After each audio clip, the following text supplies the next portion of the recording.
রাখাল রাহা সাম্প্রতিক সময়ে খুব পরিচিত নাম। আল্লাহ সুবহানাহু ওয়া তাআলার ব্যাপারে তার মতো জঘন্য কথা বলার ধৃষ্টতা বাংলাদেশে খুব কমই দেখিয়েছে।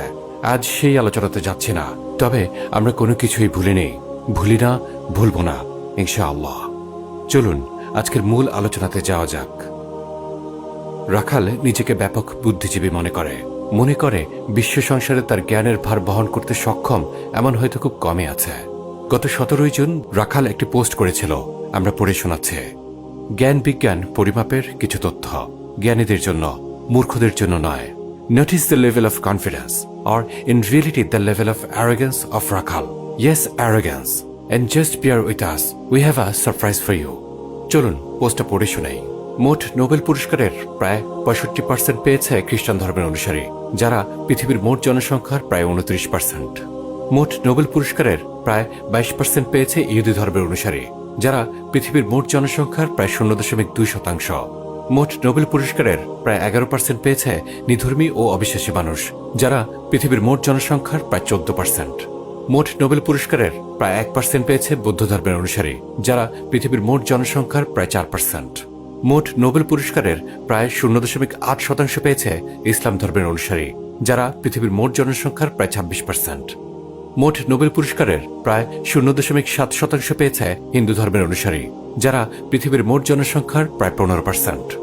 এখানে রাখাল মোটা দাগে যা প্রমাণ করতে চেয়েছে তা হচ্ছে, দেখো মুসলিমরা কত অনগ্রসর। পৃথিবীর মোট জনসংখ্যার 26% হয়েও তারা নোবেল পেয়েছে মাত্র 0.8%।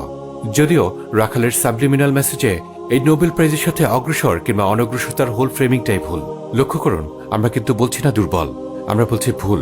কারণ নোবেল পাওয়া বা না পাওয়া কোনো জাতির আগানো বা পেছানোর মানদণ্ড নয়। শুধু তাই নয়, বরং নোবেল পুরস্কার হচ্ছে ওয়েস্টার্ন হেজেমনি, হোয়াইট সুপ্রিমেসি এবং ইম্পেরিয়ালিজমের সফট পাওয়ার। এটি আমাদের কথা নয়, বরং academy approved.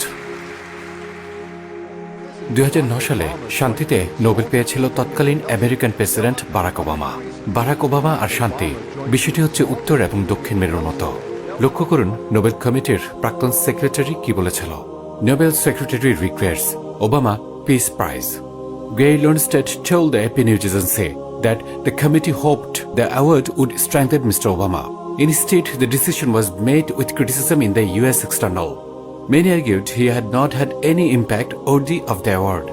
Even many of Obama's supporters believe that the prize was a mistake, he says. In that sense, the committee didn't achieve what it had hoped for. Daily Gesture একটি article আছে, আপনারা দেখে নিতে পারেন। Did Barack Obama deserve the Nobel Prize? আমরা একটি প্রমাণ দেখালাম মাত্র। আজকে আমরা এই আলোচনা আর লম্বা করব না, ফিরে যাই মূল কথায়। নোবেল পুরস্কার দিয়ে কোনো জাতির আগানো বা পেছানো মূল্যায়ন করার রাখালের এই ফ্রেমিংটাই ভুল। রাখাল এই ফ্রেমিং বেছে নিয়েছে, তার একমাত্র কারণ হচ্ছে এর দ্বারা সে ইসলাম এবং মুসলিম জনগোষ্ঠীকে ছোট করে দেখাতে পারবে। আমরা আপনাদের প্রমাণ দেখিয়েছি যে বারাক ওবামার নোবেল প্রাইজের ব্যাপারে ইভেন নোবেল কমিটির প্রাক্তন সেক্রেটারি পর্যন্ত আফসোস করেছিল। আচ্ছা, কেমন হয় বলুন তো, আমরা যদি রাখালকে দিই, রাখালের ইসলাম বিদ্বেষ প্রমাণ করে দিই?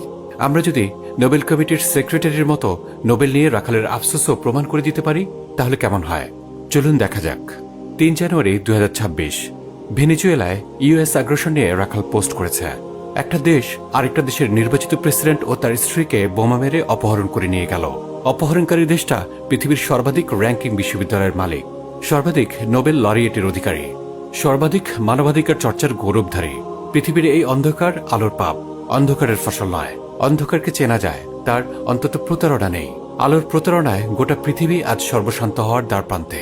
শুধু পুঁজির ধর্ম ব্যাখ্যা দিয়ে এই ব্যাখ্যা হবে না। যদি শিক্ষায় কি ভয়াবহ সর্বনাশ ঘটে আছে সেখানে তাকানো না যায়। রাখাল রাহা 3 জানুয়ারি 2026। ডিড রাখাল জাস্ট সে সর্বাধিক নোবেল লরিয়েটের অধিকারী? ডিড রাখাল জাস্ট সে পৃথিবীর এই অন্ধকার আলোর পাপ, অন্ধকারের ফসল নয়? সো রাখালের এই পোস্ট মতে সর্বাধিক নোবেল পাওয়া বা না পাওয়া কোনো জাতির আগানো বা পেছানোর মানদণ্ড নয়, বরং এই অন্ধকার আসলে আলোর পাপ। আমেরিকার এই জুলুম আসলে সর্বাধিক নোবেল লরিয়েটের তকমার পাপ। আর এর আগের পোস্ট মতে নোবেল হচ্ছে কোনো জাতির আগানো বা পেছানোর মানদণ্ড। বাট হুইচ ওয়ান রাখাল? Which one you then stand for? Keep aside your stupid arrogance. You are busted, Rakhal. You are busted. You are just another big fat Islamophobic liar.